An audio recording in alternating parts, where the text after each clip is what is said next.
Então, nesse momento, enquanto infelizmente, né, só foi possível que o embaixador danese recebesse somente os 4 parlamentares, né? Que ele não queria nem receber, né? Por ele nem recebia, mas aqui é obrigado, então ele tem que receber. Eu creio realmente, porque estava marcado para 10h45, depois ele mudou para meio-dia, aí depois só deixou subir só os parlamentares. Nós, inclusive, estávamos junto com a comitiva, mas convidados pelos parlamentares para participar e o embaixador vetou. Exato. Faz parte da vida. Faz parte, mas a gente está aqui com o povo. Eu gosto mais de estar com o povo do que com o ex-secretário da Dilma. É verdade, e a gente teve essa interação fantástica. Eu cheguei aqui um pouco mais cedo e foi impressionante. Quando eles mudaram o horário, o povo não arrefeceu, foi lá para o hotel. Nós tivemos a oportunidade de conversar no hotel com os senadores e com o próprio deputado Marcel Van Hatten também. E, novamente, eu vou te fazer aquela pergunta que nós já fizemos várias vezes, né? Vale a pena esse esforço, o esforço da semana que vem? Inclusive, eu queria te pedir que você repetisse um pouquinho sobre o que vai acontecer lá em Washington também. Inclusive, também, logo depois, em agosto, tem um evento em Boston, né? Que você me convidou também. Ou seja, há vários movimentos acontecendo aqui.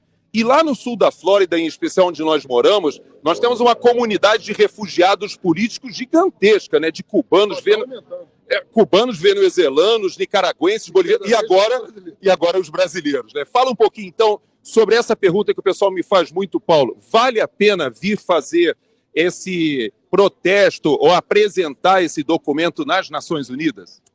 Muitas vezes parece que não, né? Eu mesmo apresentei com a Carla Zambelli, deputada Carla Zambelli, uma denúncia na Comissão Interamericana de Direitos Humanos em novembro, que nós estamos acompanhando, estamos vendo como é que está o andamento, etc. Ainda está dentro dos prazos deles, mas é muito importante que as pessoas entendam que isso tem alguns propósitos. O primeiro deles é dar trabalho, é criar fricção, é criar desconforto, é você mostrar que há consequências, mesmo que o ditador máximo do Brasil não deixe andar nada, mesmo que o amigo dele, o Rodrigo Pacheco, sente em cima de todos os processos, mesmo que as autoridades brasileiras prevariquem, vai haver um grupo de brasileiros destemidos que vão estar dispostos a criar fricção, a criar desconforto.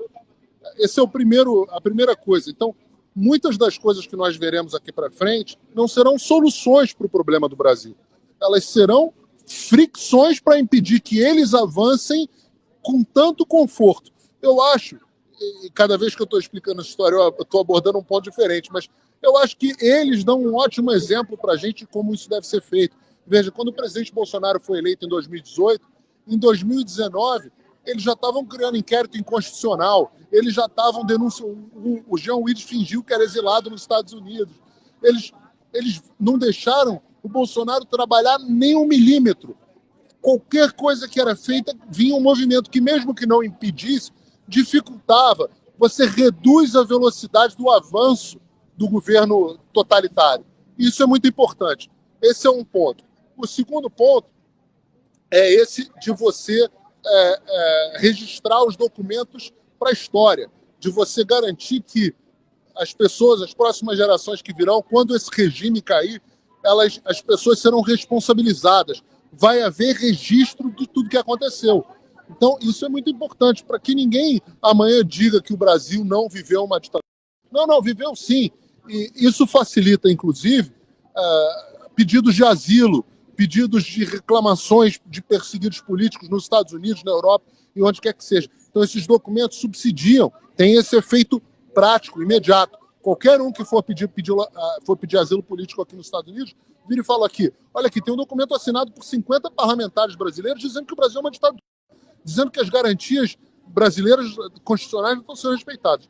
E, por último, conectado com esse tema, você tem a questão da conscientização da comunidade internacional, que é muito importante. A mesma comunidade internacional que garantiu a eleição duvidosa do Lula, ela precisa ser conscientizada do que se passa no Brasil, de que hoje o Brasil vive um regime ditatorial que vai muito além de Lula. É um regime do qual o Lula agora é parte integrante, mas que já começou a ser construído antes do próprio Lula. Então, esse processo de conscientização passa por iniciativas como essa semana, estava na Heritage Foundation com Alan dos Santos, uma maior think tank conservador americano, explicando a ditadura do Brasil, um evento na Universidade da Flórida. Nós estávamos, hoje estamos aqui na ONU. Na semana que vem estaremos, vou falar mais sobre isso, no Congresso dos Estados Unidos. Na semana seguinte, evento conservador brasileiro em Framingham, em Massachusetts, uma grande comunidade perto de Boston ali, uma grande comunidade brasileira. Em setembro, nós já temos outro evento, parece que vem um grupo de quase 10 parlamentares brasileiros, também ao Congresso dos Estados Unidos. Então, nós vamos continuar conscientizando, e é um processo. Ele é um processo. A mídia não vai nos ajudar, a mídia tradicional não vai nos ajudar, mas aos poucos isso já vem acontecendo. O Brasil, já há percepção internacional de que as coisas não vão bem no Brasil. Algumas pessoas de esquerda não se importam, mas sabem. E, aos poucos, a comunidade conservadora, direita, que é mais da metade dos Estados Unidos, está tomando consciência do que está acontecendo. Eu vejo também, Paulo, uma escalada que, se por um lado nós vamos sofrer mais no Brasil, por outro lado, essa agudização, né, essa escalada da crise no Supremo Tribunal Federal, ela também causa um nível crítico de relacionamento com o próprio Congresso Nacional. Veja bem, quando a presidente do Supremo Tribunal Federal faz essa comparação de que o 8 de janeiro arremete a Pearl Harbor, por exemplo, e, aliás, numa comparação com a Kamala Harris, que aqui também fez referência ao 6 de janeiro, a Pearl Harbor, e ao 11 de setembro, né? É uma cópia. Mas essa escalada de discurso da presidente do Supremo Tribunal Federal, ela respalda, na verdade, essas ações que estão sendo tomadas ao arrepio da Constituição. E esse corporativismo da Suprema Corte acaba gerando um nível de tensão com o próprio Congresso Nacional que, no médio prazo, fica insustentável. Então, é muito importante que a gente mostre que o problema não é só o Alexandre de Moraes no Brasil. Na verdade, hoje é um problema sistêmico em que há uma hipertrofia do poder judiciário e a comunidade internacional está começando a se tocar que houve uma mudança de regime no Brasil sem que ninguém fosse advertido disso. E é um trabalho de formiguinha, né, Gerson? Ele precisa de palestras, ele precisa de documentos, ele precisa de artigos publicados, ele precisa de livros, ele precisa de artigos acadêmicos. É um trabalho que vai sendo feito. Por isso que a gente trabalha em órgãos internacionais, imprensa, think tanks, e por aí vai. E até mesmo com a comunidade, com a população. O fato das pessoas estarem passando aqui na rua e vendo carro de som do Brasil, com signs, o que está acontecendo? Pessoas, pô, mas o que está acontecendo no Brasil? Eu achei que o Brasil era um país democrático. Não é. E isso vai ficando registrado. Essa escalada, ela tem um efeito internacional e tem um efeito nacional também.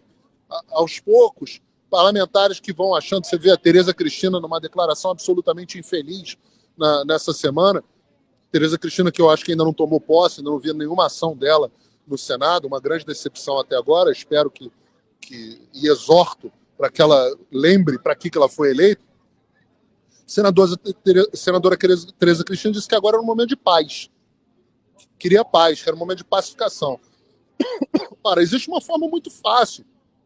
Você que é militar, Jéssica, a forma mais fácil de você entrar em paz é a rendição. Né? Se você se render, acabou a guerra. Agora, você vai ter que viver sob o jugo do inimigo. Então, na mesma semana que a senadora, que não assinou o pedido de impeachment do Barroso, pede paz, o Alexandre de Moraes usa o aparato estatal e o delegado da Polícia Federal subordinado a ele e bota a presidência do STF para perseguir um cidadão comum que o interpelou, fora da jurisdição brasileira, num crime que não é previsto por extraterritorialidade. Então, essas coisas vão ficando no imaginário popular. É o mesmo, e eu acho que nós temos, nesse caso especificamente, inclusive, quando forem divulgadas as fitas, os vídeos do que realmente aconteceu, a cópia do depoimento que foi dado à Polícia Federal pelo genro lá do casal, eu acho que quando isso vier à tona, eu acho que nós teremos mais um pedido de impeachment contra o Alexandre de Moraes e possivelmente contra a Rosa Weber, porque ela age para defender os interesses de um colega e não para defender os interesses da República, da lei. Todos são iguais perante a lei. O Alexandre de Moraes tem o mesmo direito de, caso seja interpelado, de mandar a Polícia Federal que eu teria como cidadão. Ele não é mais e não é menos do que nenhum de nós. Então nós temos a possibilidade aí de mais pedidos de impeachment.